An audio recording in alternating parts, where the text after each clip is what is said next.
Estamos de volta aqui, Estúdio Connect Cop, 14ª edição do Concred, o maior evento do cooperativismo financeiro da América Latina. Desta vez aqui em Olinda, região metropolitana do Recife, em Pernambuco, evento híbrido, 3.000 pessoas aqui, milhares online junto com você, na sua casa, no seu escritório. E no intervalo das plenárias, sempre uma entrevista exclusiva aqui no nosso estúdio. Tenho a honra de receber Daniel Quintana Sperbi, vice-presidente de inovação da IMED. Sperbi, boa tarde, seja bem-vindo, tudo bem? Boa tarde, tudo bem? É um prazer estar com vocês. Prazer é todo nosso. Você fez palestra hoje aqui no evento. Quem não teve oportunidade de assistir, qual foi o tema da palestra e, de uma forma resumida, as mensagens principais? Perfeito. O tema foi inovação pelo design, o poder do design estratégico. A ideia por trás da inovação pelo design, ela consiste no sentido de você praticar determinados métodos para inovar, que não necessariamente são restritos apenas a produtos e serviços. Ou seja, quando a gente fala design, é muito comum as pessoas atribuir ao design uma função estética. E design é uma função estratégica. Design é um processo estratégico. Então existem basicamente 4 manifestações de design. A manifestação de design gráfico, que é tudo que nós conhecemos como comunicação visual, produtos e ambientes, tudo que a gente conhece como sinalização e artefatos. Mas existem outras duas, que é de interação e de sistemas, onde a gente tem, por exemplo, design de serviços, design de negócios. Então, design também serve para desenhar novos negócios e novas experiências, novos serviços. Então, a palestra consistiu em desmistificar a concepção de que design é um elemento estético. Design, na verdade, é um elemento estratégico. Eu mesmo acabei de ser pego de surpresa, né? Qual é o perfil desse profissional de design? Então, ele é um perfil que possui uma visão sistêmica. Ele, na verdade, não tem como atuar se ele não tiver o sistemismo, se ele não tiver uma visão holística do todo. Por quê? Porque o design trabalha com ferramentas e métodos que são baseados na colaboração e na cocriação. E principalmente num pilar que sustenta a abordagem de design, que é a empatia. Então o designer ele tem que aprender a ouvir muito as pessoas. O olhar clínico, no sentido de identificar problemas, oportunidades e poder converter esses problemas no que a gente chama de requisitos projetuais, que são formas de sistematizar, tratar aqueles dados, aquelas informações que advêm das pessoas em sistemas de produtos, em serviços, em experiências, em novos modelos de negócios. Então, basicamente é isso. Criatividade é um pré-requisito? Sim, criatividade ela motiva o design. A criatividade é a força motriz do design. E o design motiva a inovação. A inovação ela dá poder para a marca e a marca promove fidelidade. Fidelidade sustenta lucro, sustenta resultados. Tecnologia ajuda ou atrapalha? Tecnologia ajuda desde que ela seja secundária. Olha o perigo dessa frase. Desde que ela seja secundária. Eu não posso começar com a tecnologia. Eu preciso começar com um fator humano. Primeiro eu preciso entender o fator humano, desenhar a solução, e eu ainda não estou falando de tecnologia, e suportar a solução com tecnologia. Mas jamais atribuir a tecnologia, buscar uma tecnologia de prateleira que funciona num outro negócio para o meu negócio. Porque daí eu estou, de fato, incorrendo num risco muito alto de pegar algo que funciona para uma determinada empresa e que não necessariamente vai funcionar para a minha. Então a gente, quando trabalha com design, trabalha com soluções genuínas e não com soluções de prateleira. E a tecnologia é uma armadilha nesse sentido. Ela ajuda desde que ela seja secundária. Agora fica até um pouco mais aliviado, porque esse mundo aí dos robôs, capital humano faz a diferença ainda. Com certeza, com certeza. Existe uma variável que a máquina, e olha que é difícil falar essa frase, mas vamos lá, a inteligência artificial avança muito, de maneira exponencial, mas está longe ainda o dia em que uma máquina vai ser capaz de ter aquilo que um estudioso, que não está nos livros de design nem de administração, que chama Krishnamurti, Jiddu Krishnamurti, ele diz que inteligência é o mais alto grau de sensibilidade. O que ele quer dizer com isso? Sensibilidade para fins dos nossos sentidos. A minha capacidade de olhar, de sentir, de tocar, de cheirar, o sabor. A máquina não consegue reproduzir isso. Então, essa é uma das grandes explicações, sólidas ainda, pelas quais a gente ainda pode afirmar que a criatividade é um monopólio humano e não tecnológico. A tecnologia ela consegue reproduzir muita coisa, mas reproduzir a capacidade criativa humana está muito longe e eu me atrevo a dizer que eu não sei se um dia vai ser capaz. Concordo plenamente. E como que você percebeu que o público aqui do cooperativismo financeiro recebeu a sua mensagem? Foi muito interessante porque eu tinha um desafio montando essa palestra que era falar de design, falar de inovação, falar de algumas ferramentas no aspecto passivo, que é a característica de uma palestra, diferente de uma oficina, de um workshop, de um curso. Eu me experimentei, eu procurei prototipar a parte final da palestra, onde eu entregava as ferramentas junto com o público. Então eu trouxe o público para co-criar comigo alguns métodos, algumas ferramentas que nós usamos em tempo real. Uma delas é do Clayton Christensen, que é um dos grandes gurus da inovação que nos deixou há alguns anos, professor de Harvard, e ele criou um termo chamado Jobs to be done, que significa o trabalho a ser feito. E nesse sentido, o exercício que nós fizemos na palestra foi justamente convidar o público para responder algumas perguntas, e que são perguntas que levam para respostas que trocam assim que eu mudo a pergunta. Então, por exemplo, você quer uma furadeira ou você quer um buraco na parede?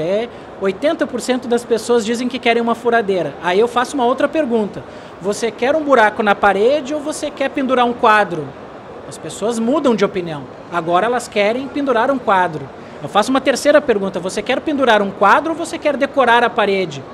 Eu quero decorar a parede. Eles mudaram 3 vezes. Por que eles mudaram? Porque a forma de fazer pergunta mudou. E isso é um resultado da nossa escola. Todos nós fomos educados numa escola orientada para a resposta. Nós fomos treinados a responder perguntas para passar em prova. Nós não fomos treinados, educados para resolver problemas e muito menos para formular boas perguntas. Então é difícil formular boas perguntas. E esse exercício mostra isso. Que dependendo da forma como você pergunta, você muda aquilo que você quer saber. O conceito de Jobs to be done significa que todo produto, na verdade, só existe porque por trás dele tem um trabalho a ser feito. E isso muda completamente a percepção e o público respondeu muito bem porque conseguiu entender que no seu contexto esse exercício significa fazer o seguinte: será que aquele produto ou serviço que eu ofereço na minha cooperativa, será que de fato aquilo é a furadeira ou aquilo é o buraco na parede? O que é aquilo de fato? Será que o que eu estou entregando para ele é realmente o que ele precisa? Qual é o trabalho a ser feito por trás do que eu estou oferecendo do meu produto e serviço? O grande ponto de atenção é cuidado quando o seu modelo de negócio está muito centrado no produto ou no serviço. Porque você corre o risco de ver um novo entrante chegar no mercado e focar no negócio e no Jobs to be done, na pergunta que realmente tem que ser feita, né? Então essa foi a provocação. Que bacana. E as lideranças das empresas estão preparadas para ouvir isso, na sua opinião? Eu te diria algum tempo atrás que não. Eu te diria principalmente antes da pandemia. A pandemia ela trouxe um cenário triste, adverso e algo que a gente vai lamentar por muitos anos ainda. Mas ela trouxe também aspectos positivos no sentido de transformação de mindset, que as pessoas, eu tenho percebido que as lideranças, eu não invisto mais tanto tempo explicando o porquê inovar. Isso mudou. Essa pergunta mudou agora para o como. As lideranças já chegam preparadas e sedentas para querer saber como. Do tipo, ok, eu já entendi que isso é importante, você não precisa mais me vender esse conceito. Isso para mim já está dominado. A minha dúvida é como eu faço a partir de segunda-feira. Então essa é a grande preocupação e que também foi a norteadora quando eu montei a palestra, que era uma preocupação que eu sempre tive nas minhas falas de, ok, o que as pessoas vão fazer na segunda-feira depois de ter contato com o meu conteúdo, né? Então sempre me preocupei muito em trazer ferramentais que pudessem, de fato, mudar o dia a dia das pessoas, né? E quando essa decisão de inovar significa dinheiro em cima da mesa, essas lideranças já entendem que isso é investimento e não despesa? Esse eu te diria que é o último estágio, é uma pergunta muito interessante, porque é o último estágio de maturidade, ao meu ver, do start do processo de inovação. Porque quando a gente olha os grandes cases de inovação e quando a gente analisa esses cases por segmentos e aquele empresário de um determinado segmento, quando analisa os players concorrentes e percebe que o investimento em inovação está lá de 3, 5, 8% da receita destinado à inovação, eles começam a entender algo que eu trouxe na palestra também, que design tem que ser levado tão a sério quanto gestão contábil e financeira. O design não é um atributo estético. O design é aquilo que representa possivelmente novos fluxos de receita dentro do modelo de negócio. O design cria novos fluxos de receita. Então, se a gente pegar a empresa mais valiosa do mundo, que é jargão nas palestras de inovação, quando a gente fala da Apple, a primeira empresa a valer $1 trilhão, a empresa mais valiosa do planeta, é uma empresa que foi fundada nos preceitos de design, colocando o cliente no centro do processo de verdade. Certo. E aí, quando a gente observa as empresas dispostas a inovar, a enxergar com outros olhos a questão do design, fica uma grande dúvida. Como é que eu trago isso para a minha realidade da minha empresa? Crio um departamento, que eu vou dar um nome bonito, Departamento de Inovação e Design, ou eu tento disseminar essa cultura na empresa como um todo, partindo do princípio que às vezes uma boa ideia pode vir de uma área que eu jamais imaginava que pudesse dar aquela sugestão. Perfeito.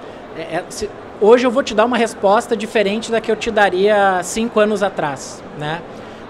A criação de um departamento de design, de inovação, ele é fundamental. Ele só precisa nascer do jeito certo. Porque se ele nasce da forma certa, ele nasce como uma espécie de catalisador para os demais setores da empresa. Quando ele nasce do jeito errado, ele nasce como uma ilha, em si mesmado. E aí a inovação de fato não acontece. Porque quando você democratiza a inovação, você mostra que a inovação pode vir do departamento jurídico, com a aquisição de uma nova solução, de um novo software que você pode otimizar custos, na área financeira, na área de RH, uma nova ferramenta para captar talentos. Você percebe que inovação não é um atributo destinado apenas a produto, ao teu departamento na indústria de engenharia ou ao teu departamento de serviços no cooperativismo. Você pode estar inovando em diferentes segmentos da empresa, com as mesmas ferramentas. Então, isso que é interessante. Então, de fato, esse é um dos grandes desafios, que é de abrir a possibilidade de ter uma liderança de inovação como dona do processo. E aí, por que eu te falei de anos anteriores? Porque eu cheguei já a acreditar que a inovação ela não precisaria ter necessariamente um dono, um pai, né, uma mãe, que ela deveria ser função de todos. Por outro lado, a experiência me mostrou que não ter alguém puxando à frente torna o processo muito mais lento. Então, se você tem alguém puxando à frente e puxando da forma correta, que é abrindo e não fechando, de fato a inovação ela é uma espécie de corrente do bem dentro da organização, porque as pessoas começam a degustar ferramentas, mapas da empatia, canvas de modelo de negócio, e aí elas começam a ficar fascinadas com os pequenos resultados que acontecem nos seus setores. E aquilo se dissemina na empresa inteira. Muito bem, para a gente encerrar a nossa entrevista, todo convidado que vem aqui ao estúdio, a gente pede para contribuir com a nuvem de palavras, 3 palavrinhas que resumem a sua visão sobre cooperativismo financeiro. Quais foram suas palavras e por quê? Beleza, vamos lá. A primeira palavra foi confiança, a segunda palavra foi colaboração e a terceira foi cocriação. Cocriação e colaboração são parecidas, mas elas são palavras que têm fins diferentes, né? Eu acredito que confiança em primeiro lugar, porque o modelo de negócio ele demanda essa confiança. Então, né, não é uma área a qual eu atuo, mas é uma área que eu pude, principalmente no Sul, desenvolver vários trabalhos já ao nível de workshops em design thinking, enfim. E então é uma realidade que eu conheço um pouco de fora e posso dizer que a palavra confiança, que remete a propósito, ela gera esse nível de cumplicidade presente no modelo de negócio do cooperativismo. Então, confiança foi a primeira. Colaboração, porque de fato é um modelo onde a colaboração ela é genuína no modelo de negócio. Ele prega isso. É algo que, ao meu ver, no cooperativismo é natural, diferente do mundo corporativo, onde a competitividade ela acontece muitas vezes em detrimento da colaboração. E cocriação, porque uma coisa é eu colaborar com você, outra coisa é nós criarmos juntos alguma coisa. Isso é mais profundo. Então a cocriação no sentido de estamos criando um novo modelo de negócio, estamos criando uma nova forma de cooperar, né, e de contribuir com a sociedade de fato por meio de um modelo de negócio como o do cooperativismo. Muito bem, Daniel Quintana Sperbi, vice-presidente de inovação da IMED. Daniel, foi um prazer tê-lo aqui no estúdio. Muito obrigado, até uma próxima. Até uma próxima, prazer estar com vocês. Prazer todo nosso e agradeço também a você pelo carinho da sua audiência. A qualquer momento voltaremos com mais uma entrevista exclusiva do nosso estúdio Connect Copy aqui no 14º Concred. Até já!